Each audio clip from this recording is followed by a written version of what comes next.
We're in Romans chapter 1 to begin. If you would turn over there, please. Just to look at a quick verse as we launch into our study of Christian evidences in a minute. I want to take just a second and thank you for the energy you've invested into this study. I know it's tedious and challenging. It's challenging for me, and I want to just say thank you for your effort and your interest in the study as we go. I want to look at verse 25 for just a minute and remind ourselves of a very familiar passage where Paul is talking about those who are more interested in the creation than they are in the Creator. As a matter of fact, he says in verse 25 that there are those who have exchanged the truth of God for a lie and worshipped and served the creature rather than the Creator, who is blessed forever. Amen. There were some in Paul's day who worshipped the creation. They worshipped what was made, the physical universe, something therein, instead of worshiping and serving God. And so they stopped short dramatically of what they should have been doing, of what they should have recognized on the basis of the creation. The creation is supposed to lead us to some conclusion. So if you bounce up to verse 18 and 19, because we know that, because what may be known of God is manifest in them, for God has shown it to them. In verse 20, for since the creation of the world, his invisible attributes are clearly seen, being understood by the things that are made.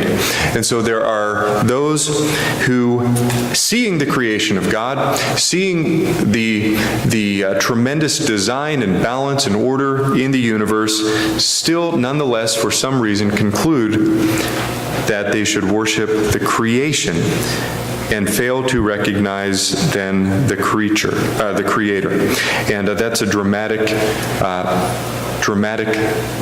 error, a dramatic missing of the mark there.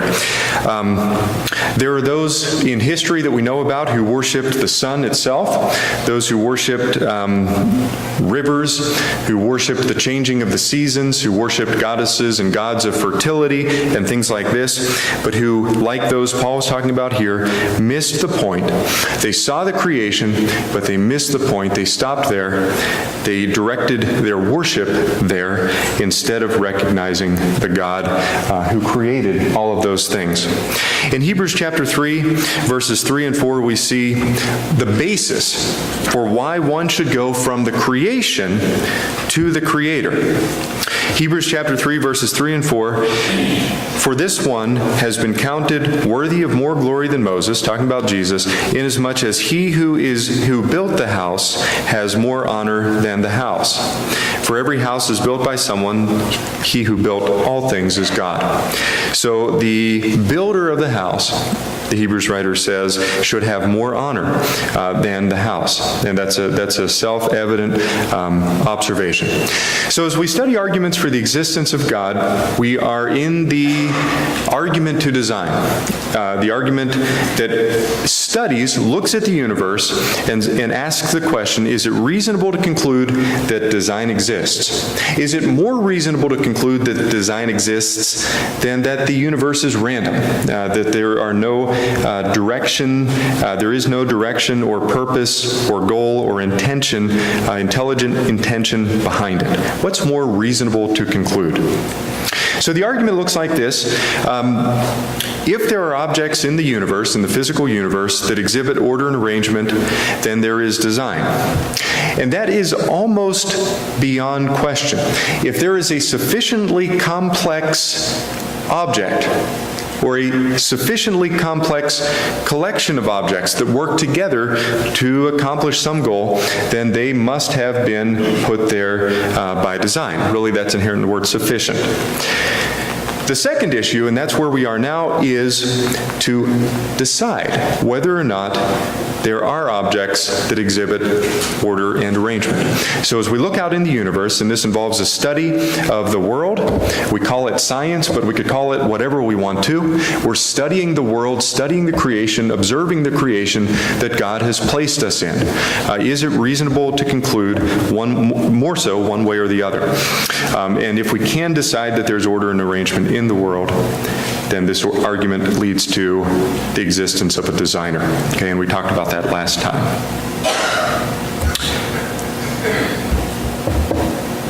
Okay, so there are three arenas of design that we're studying here. The first we looked at last week. This had to do last week with the fine-tuning of the fundamental laws that govern physics, interactions between fundamental particles, and forces that constitute the working of our physical universe.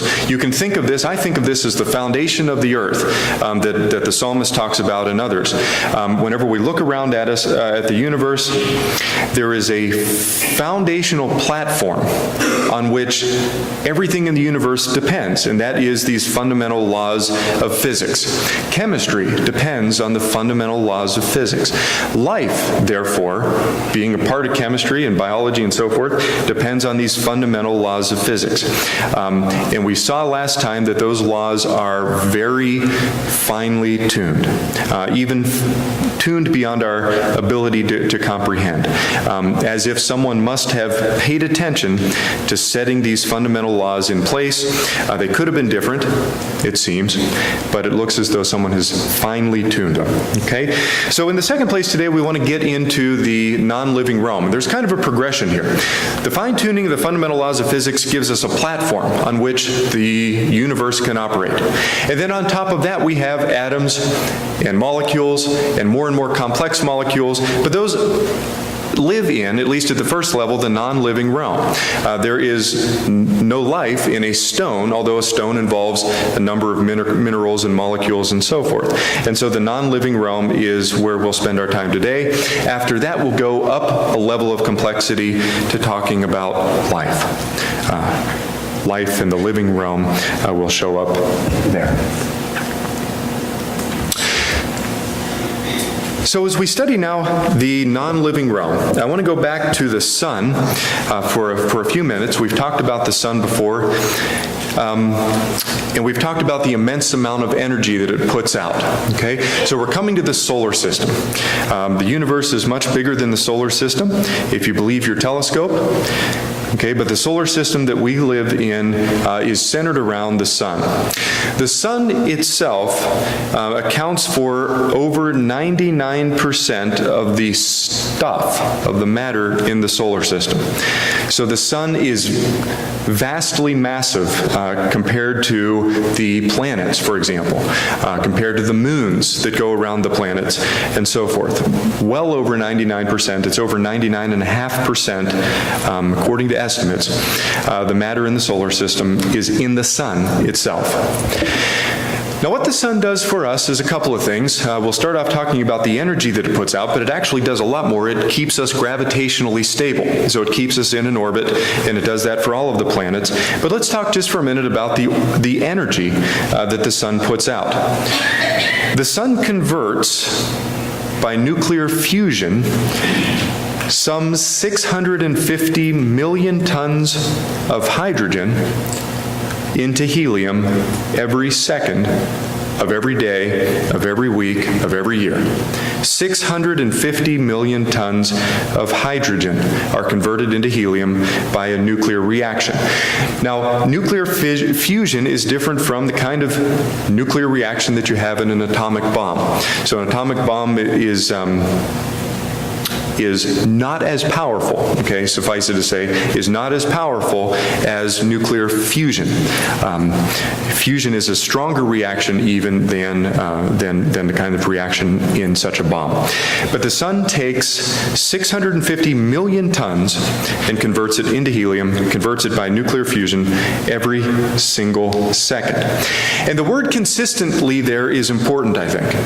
What if from 1 minute to the next or 1 hour to the next, the sun is is maybe dropping off its energy output, or maybe increasing its energy output by 10 or 20 or 30% of its like average value. What kind of consequences would that have for life on Earth? The sun consistently is generating energy that fuels and powers the solar system, in particular life on Earth. You might think of the sun as the heartbeat of the solar system. On the surface of the sun, it is estimated to be, and again, I am taking someone's word for this, okay? But the surface of the sun is at 10,000 degrees Fahrenheit, or slightly thereunder, about 10,000 degrees Fahrenheit. But at its core, where this nuclear fusion occurs, the temperature is believed to be around 27 million degrees Fahrenheit, if you can even imagine, if we can even fathom such a temperature. Okay, my wood stove gets up to maybe 600 degrees Fahrenheit. Okay, so 27 million degrees Fahrenheit is the core of the sun. The core accounts for about 20 to 25% of the center of the sun there, and then from that point out, energy is radiated to the surface where it reaches about 10,000 degrees. So an enormous amount of energy is put out by the sun. Why does that matter? How does that affect us? Well, for one thing, our distance to the sun is finely positioned. If we were much further from the sun, scientists estimate a 10% change further away from the sun, life would be impossible. If we were 10% closer to the sun, scientists estimate, maybe not even that much, but on the order of 10%, life would be impossible. Not just what we're doing today, but even simple life at the cellular level, single cellular level, life would be impossible if we were much different in distance to the sun, given the amount of energy that it puts out. We need energy, but not too much. To kind of illustrate this and the issue that's involved, think about what happens in the wintertime. So in the wintertime, we're tilted, we'll talk about this later, but we're tilted on our axis away from the sun, so that the sun hits where we live in Moundsville, West Virginia, more tangentially than it does in the summertime. It's not that we're not getting any sunlight at all, it's that it's arriving in a somewhat tangential way relative to what it does in the summertime. Small changes can have drastic, even devastating results. So no life would be possible if the distance were much different than what it is. But there's much more than just the distance involved in our position relative to the sun. So the rate of rotation of the Earth is what determines how long our days are. If the rate of rotation were sped up, what would that mean? What if we had shorter days and the Earth were spinning faster than it is? Well, we'd have less daylight hours, less opportunity for plants to grow, and so forth. And so the rate of rotation is very, very important.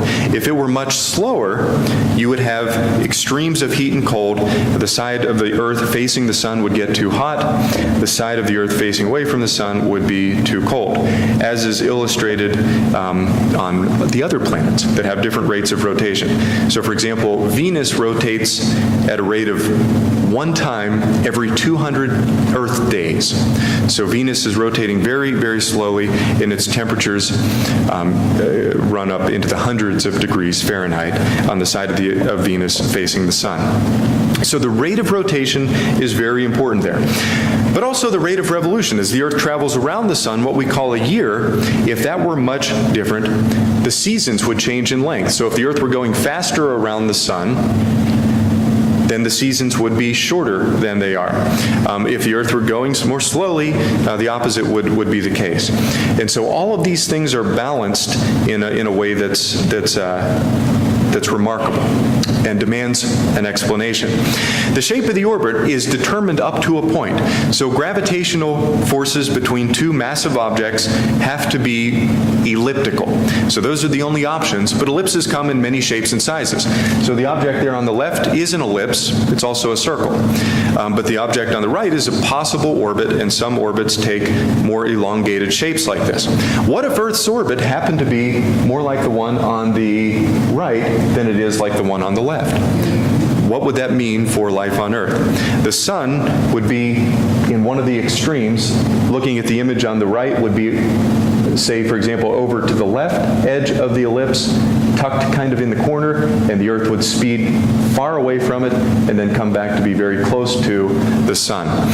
So if the Earth's orbit were much different than it is, that would have significant consequences for the existence of life on Earth.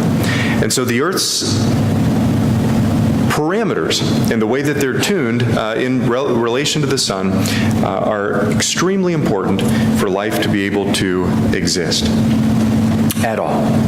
And so the question we have to ask is, what's the explanation for this balancing act? In the last place you see here, these markers are not independent from one another. So the distance to the sun is correlated to, and we'll talk more about this later, is correlated to the rate of revolution. And so the length of a year depends on how far you are from the sun. The closer you are to the sun, your rate of revolution must be much shorter, must be larger, so that your year is much shorter. And if you're far from the sun, the opposite must be the case. But the sun gives off a fixed amount of energy, and so that distance and that rate of revolution are correlated in a very precise way.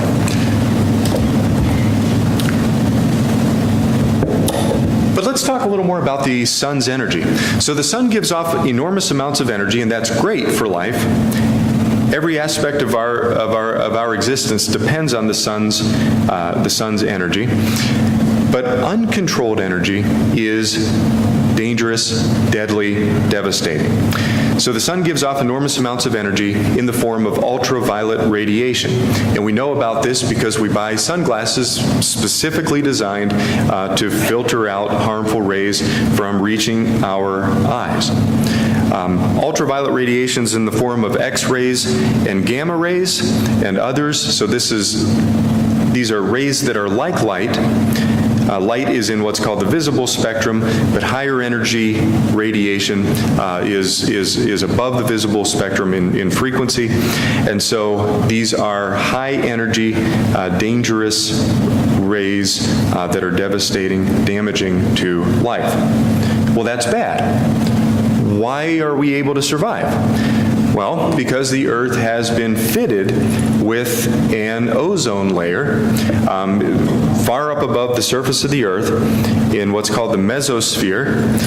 This ozone sits there. It's a compound of oxygen, and it sits there and protects us from these rays in such a way that the ozone is not destroyed in the process. So a high-energy ray comes in, interacts with an ozone molecule.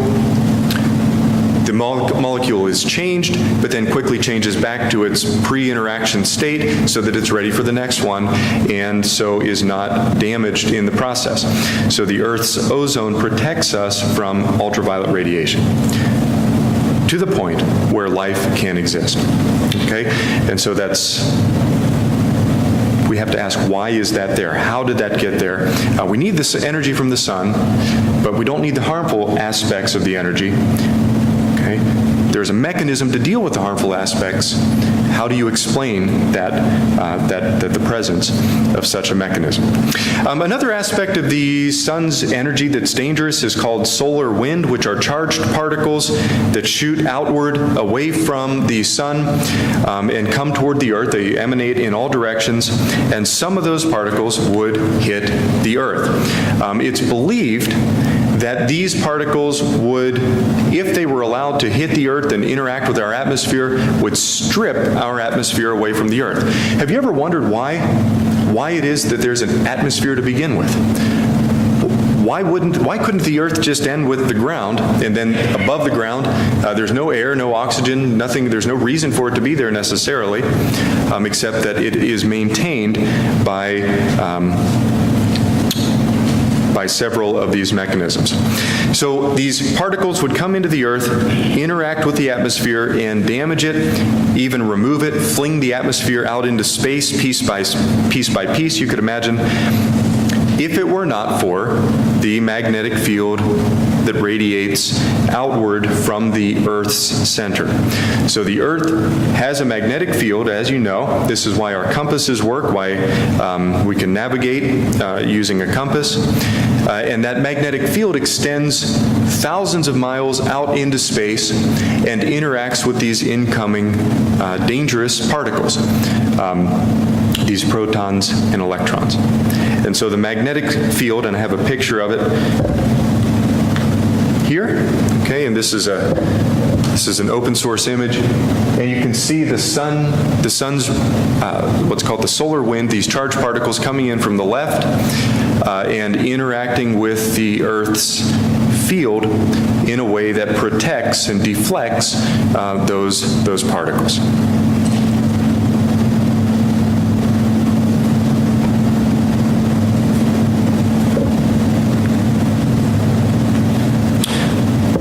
Without this field, it's believed by scientists that no atmosphere could persist.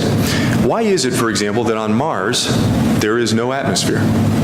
We've sent probes there, we've sent rovers there, and we know there is no atmosphere. Why is there no atmosphere? We know on the moon there is no atmosphere to speak of. Why is that? The Earth is a glob of stuff out in space going around the sun just like these other objects, and it happens to have an atmosphere. Is that an argument for the existence of God? Is it a proof of the existence of God? No, I suppose it's not, but taken in total, all of these issues have to be dealt with, have to be brought into a framework that explains why these things work, why we are able to survive on Earth. But let's move on from the sun. A lot more could be said about it. Perhaps you know of other interesting coincidences and other interesting illustrations of design relative to the sun. But I want to move on to talking now about the Earth a little more in detail. So the Earth, as you know, is tilted on its axis approximately 23.5 degrees, and that's relative to the plane that we spin around the sun in. So the Earth is at some angle. If it were at a 0-degree angle to the orbital plane, if the Earth's axis were made no angle with the axis of the orbital plane, we would have never-ending summertime at the equator, and we would have extreme cold temperatures at the poles. And so there would be extremes all over the place if it weren't the way that it is, or something close to the way that it is. The reason we have seasons, as you understand, is that as the Earth goes around the sun, so imagine the sun is at some fixed point here, the Earth is tilted, and as we come over to one side, there's a side of the Earth, or a hemisphere of the Earth, that comes a little closer to the sun.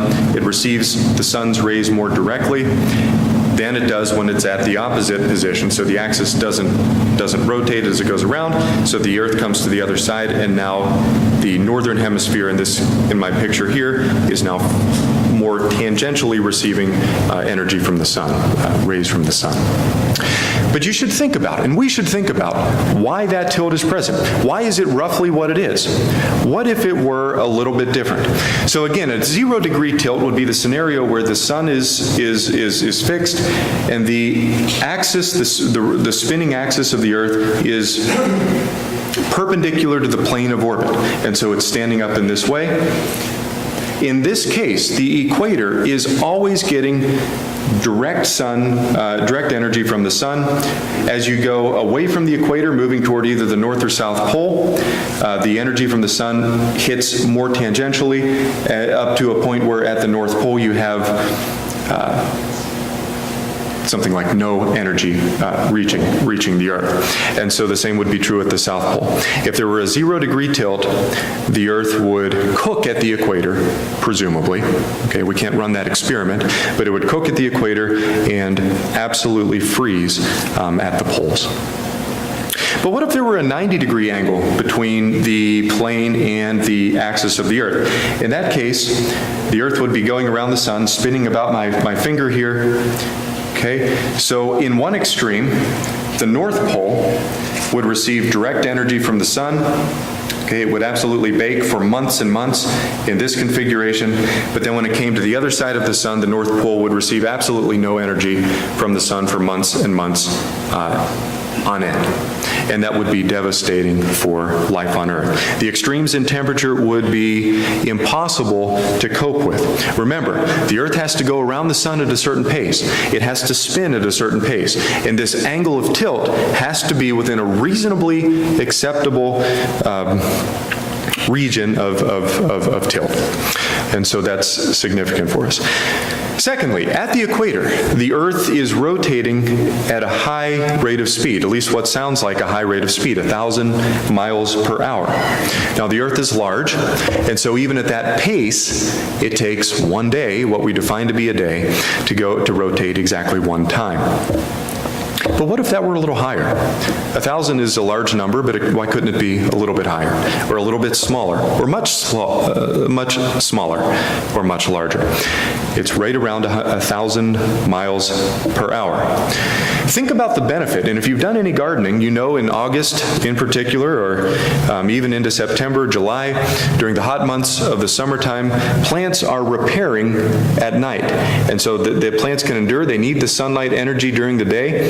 Throughout the heat of the day, the plants, though, are broken down and somewhat damaged by the energy of the sun. At nighttime, they are able to rebuild and repair themselves, and so be ready for the next day of energy. Plants need a certain period of repair. They also need a certain period of exposure to the sun. And so there's a balancing act that's going on here.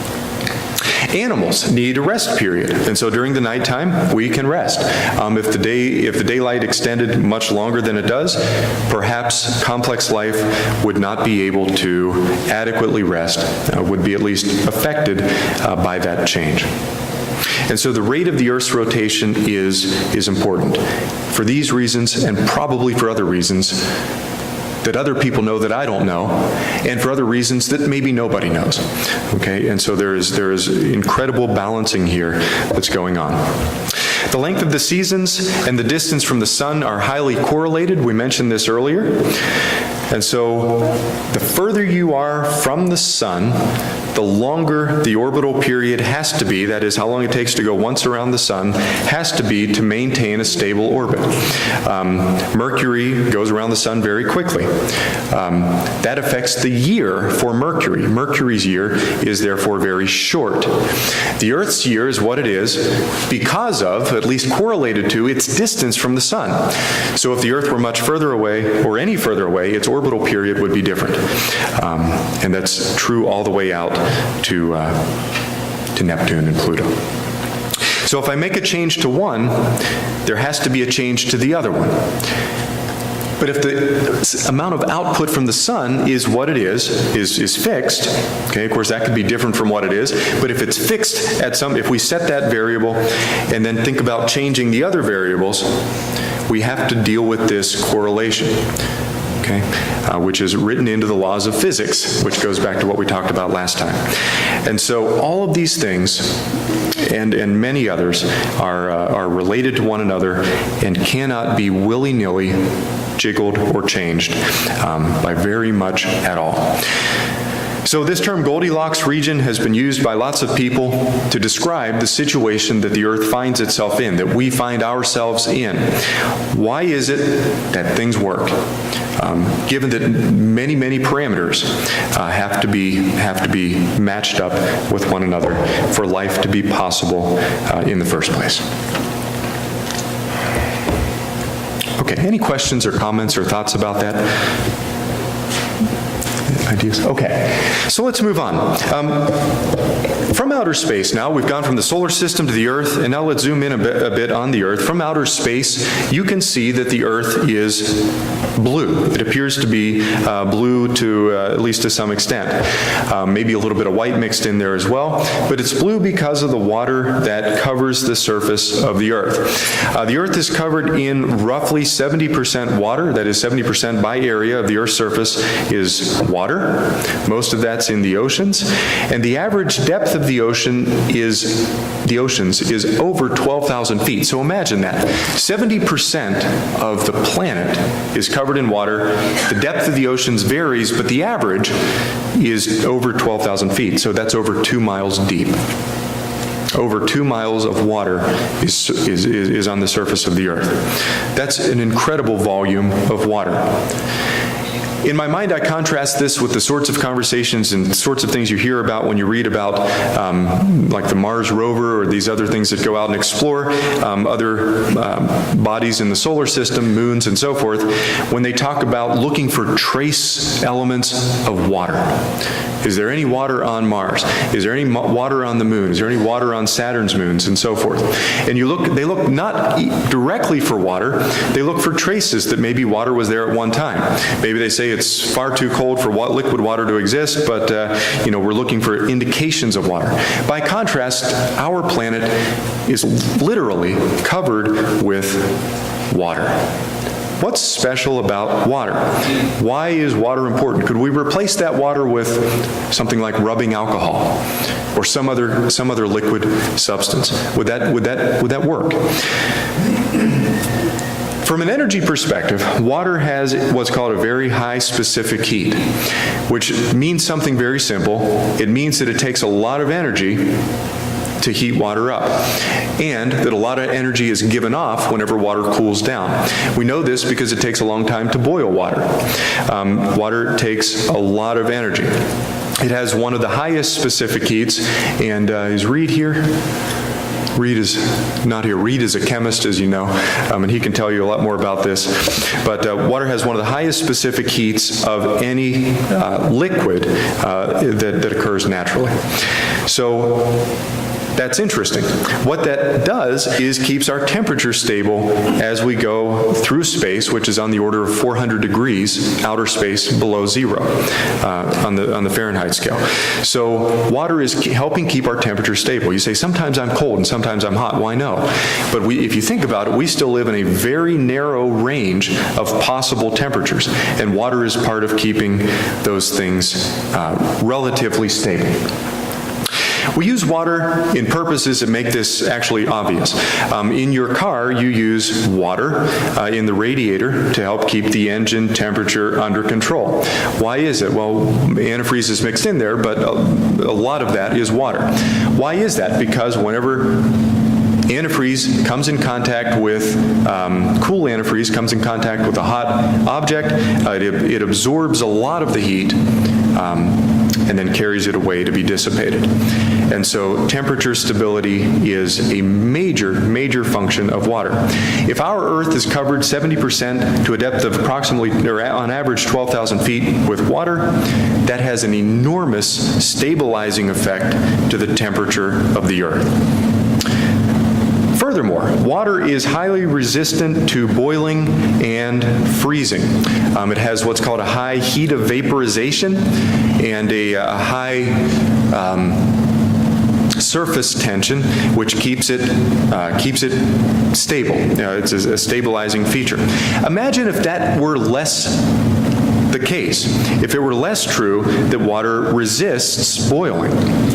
What would that cause? Well, the oceans are always evaporating. Water evaporates out of the oceans and forms clouds, as we know, and then that carries rain to the rest of the earth. If that process were changed, more water would evaporate. Evaporation is just a controlled form of boiling. And so if more water were vaporizing, the earth could be subdued with an almost constant rain. Whereas if it were less likely, the water would tend to stay more in the oceans, causing rain to be less common. And so there's a balancing act between the chemical makeup, the chemical properties of water, and how it interacts with life on Earth. Water is special, though, and I was hoping Reed would be here and could make a comment about this. But if you look at where water falls in the periodic table, I know it's not on the periodic table, but water is a compound of hydrogen with oxygen. And if you look in the column underneath of oxygen, there are other elements. and I've listed some of them here. Hydrogen forms compounds with these elements in that same column of the periodic table. Starting at the bottom, you have hydrogen telluride, if I'm pronouncing that right, which has these boiling and freezing points. They're very low relative to the boiling point and freezing point of water. So hydrogen telluride at most, certainly at room temperature, would be in a gaseous form because it would have boiled out by the time it gets up to around 25 degrees Celsius. Hydrogen selenide is another compound of hydrogen. Notice how narrow the range is between the boiling and freezing points of selenide, hydrogen selenide. There's a difference of just some 20 degrees Celsius between when the substance boils and when it would freeze. Same is true of hydrogen sulfide. Again, slightly elevated, slightly depressed boiling and freezing points, but still very narrow band there showing up. Water is the next in this list. That would be hydrogen oxide, moving from the bottom toward the top of the periodic table. What we would expect, not knowing anything else, is that trend would continue. Namely, the boiling and freezing temperatures would get lower, and the distance between them would get smaller. Okay, so they would freeze and boil at lower temperatures, and they would freeze and boil at temperatures that are more closely related. But that's the opposite of what we find. As a matter of fact, when you make that single step from sulfide up to oxide, the boiling and freezing points go up dramatically, and the distance between them increases dramatically. Why is that? Well, that has to do with the fundamental chemical properties of what happens when two hydrogen atoms join up with an oxygen atom. And I don't claim to understand that, but it does happen, and its consequences for life on Earth cannot be overstated. At the temperature where we find ourselves, most of the water on the surface of the Earth is in liquid form, and that's important for life to exist.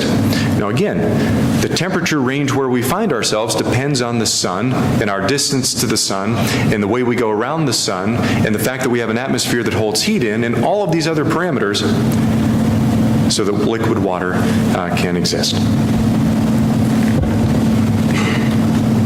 Water, as we said, has a high surface tension and heat of vaporization. It is, as we said, relatively slow to evaporate, a less stable compound, even of hydrogen, would maybe evaporate much more quickly, which would affect the water cycle enormously. Fifth, the solid state of water, as you know, does the opposite of what the solid states typically do, which is sink. So ice floats on top of its liquid form.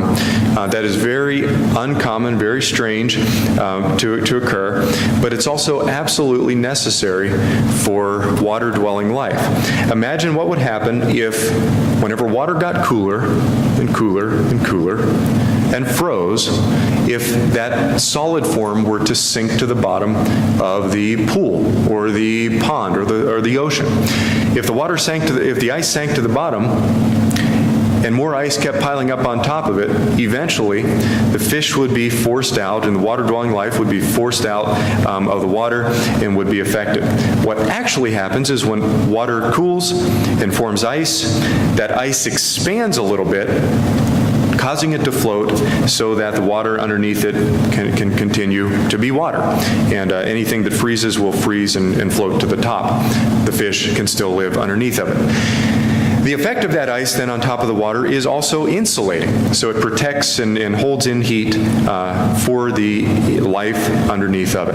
And so that's extremely important for the existence of life, which depends on water. Also, water is a universal solvent, which means, again, if Reed were here, he could tell us more about this. Water is a solvent, which means that whenever it interacts with other molecules and compounds, because of its strong electrical differential from one side of the molecule to the other, it tends to pull other atoms and molecules toward itself, thus breaking them down. And so it tends to break down many chemicals and many substances as it interacts with them. A consequence of this is that as water travels, as it flows down streams and rivers and so forth, it is able to carry minerals and substances that are necessary for life downstream. It's also able in our bodies to carry chemicals and minerals and substances throughout our bodies and to help keep them dissolved as they need to be and to help transport them as they need to be transported.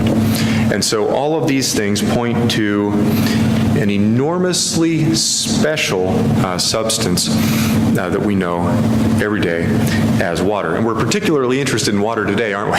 Because the water is out. I was asked to make an announcement, and that slipped my mind. I apologize about that. The water is out, as most of you know, and so we're asked not to flush the toilets or to try to use any water until that issue is resolved. So water is a universal solid. Any questions or thoughts about what we've talked about so far? Okay, we're almost out of time. We have about 4 minutes. I hope we have 4 minutes. And I want to we'll stop here. There's so much more that we could say about the inorganic realm, the non-living realm, that we are a part of. Our bodies live in the physical realm. We are life, but the things that make up our body are themselves individually non-living. What can we say about this? The question that we need to ask when we're talking about these issues with others, studying them ourselves even, is at what point have we reached so many coincidences that no longer can chance be offered as a reasonable explanation? At what point does that occur? So we've talked about the solar system itself and the Earth's configuration and water, let's say, on Earth. And we could talk about dozens of other aspects of the non-living realm alone. So at what point do these coincidences reach a level where we would say randomness, chance happenings cannot explain these coincidences? When does that happen? Does it happen at this point or at this point or at this point? At what point do I have to reject randomness and infer design? And that's our objective. There's an analogy to that question, thinking about the resurrection. And we're going to talk about the resurrection later on in our class. But when we think about the resurrection, a falsification of Christianity, a way to falsify Christianity would be to say, if you can show me the bones of the Lord, the grave of Jesus with his body, if you could show me that, now I realize that's a lot to ask, okay, but if you could show that to be the case, I would have to reject Christianity. It cannot be realistic. It cannot be reasonable. It cannot be the truth. It doesn't correspond to reality, okay? In the same way, someone who holds that randomness is the explanation for all of these things and so many others that we could talk about has to be asked the question, at what point could you falsify the assumption of randomness? What would it take? What would I have to show you for you to say, okay, you've now shown me enough evidence, I reject randomness, and I come over to the side of undeniable design? That's an important question. Our beliefs should be and are, in the case of Christianity, falsifiable. And so we need to think about that and study it to the best of our abilities. We are out of time now, so we'll wrap things up there. Thank you for your attention. Next week we will get into the living realm and discuss aspects of biology that point to design. Thank you very much.